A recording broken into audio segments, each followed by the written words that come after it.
at you, including now undoubtedly your alma mater doesn't like you anymore. Where have we come? The chairman said something earlier today that really made me think. He said, why all the drama? That's the most ironic statement coming from this committee in the last 18 months that I've ever heard of, the drama that we're bringing up today. We're seeming to just contort ourselves to get to some way to show that you have a nefarious motive. I believe, like some of our side here, I believe the biggest problem you have is telling the truth. I believe that's the problem that they have with you. You'll tell the truth and you'll take responsibility for your actions, and I think that's why you're being attacked. But I want to continue just on this, quote, peaceful protest for a second. You made a comment just a second ago on these rights. Talking about the courthouses just down the street, what if they decided, do you think that this body right here would rise up if they decided to go tonight and paint the Capitol building? This body, I'm not sure. I think this side would. I'm not sure. Yeah, this side, other side, I'm not so sure. It may be the peaceful protest to burn down the Capitol. Maybe we're back to 1812 again. Yeah. But also, the other question I have is, and you've heard it earlier today, the stormtrooper comments by the Speaker of the House. And we know that that is a direct reference to the paramilitary wing of the Nazi Party. Stormtroopers going at it. Do you believe that that actually puts our law enforcement community at a whole? As a son of a state trooper, I want to know your opinion. Don't you think it encourages the violence that we're seeing and encourages the participation against the police? I think that's possible, and I think it's irresponsible to call these federal law enforcement officers stormtroopers. Yeah, and we're seeing that thing played out over and over. Let's switch back to something else, though, that is I think, more appealing here. We've talked about the investigations, and especially with going with Flynn. Do you believe that there was actually a basis to go after General Flynn? I mean, what we've seen so far, what's been released, and especially keeping an investigation open, Peter Strzok kept it open. Do you believe there's actually a basis for the beginning of this investigation to start with?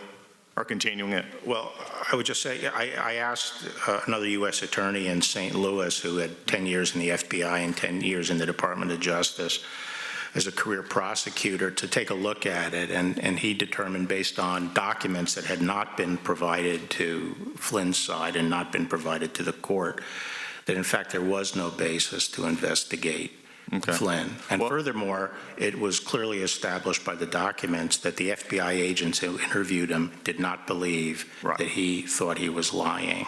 Well, there's another part of this as well that concerns what has been given to the courts and the interviews, and that is that the facts were not disclosed to Flynn prior to the interview. That seems like a Brady violation to me. Do you believe that there's a Brady violation there in this case?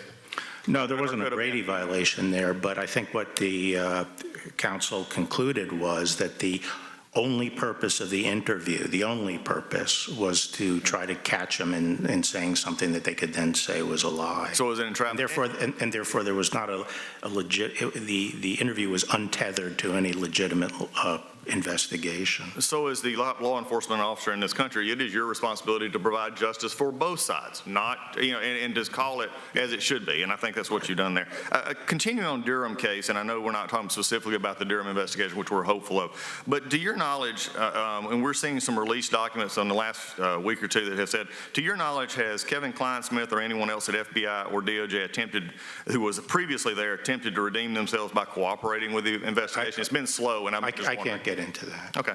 I understand that. Well, I have another issue as we finish up in looking at this between the rhetoric, between the investigation. I think Durham investigation is something most of us are waited for, because we can't seem to get this committee to actually believe that the IG's report is worth having something about this committee. And there's not a Democrat or Republican on the side that can make a legitimate claim why the Inspector General has not been called before this committee to actually explain his report, except politics. And that's what this committee has become all along. But I have another problem, and I've talked to you, I've written to you about this, and that's down with the district attorney down in Fulton County, Georgia, actually making felony murder charges on an officer.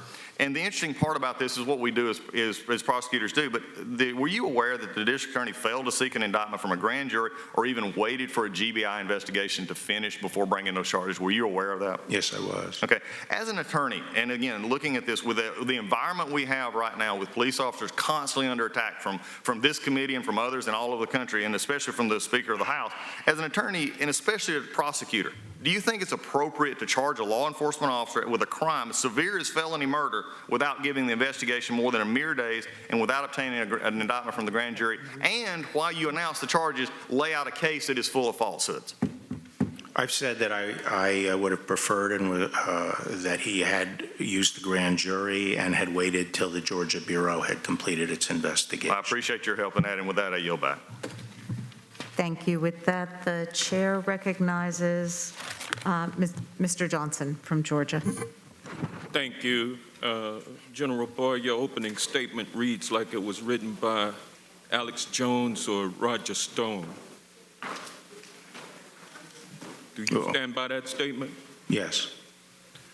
Now, I'm sure that we can agree on some things. We disagree on a whole lot, but I'm sure we can agree on the fact that President Trump is just a prolific tweeter.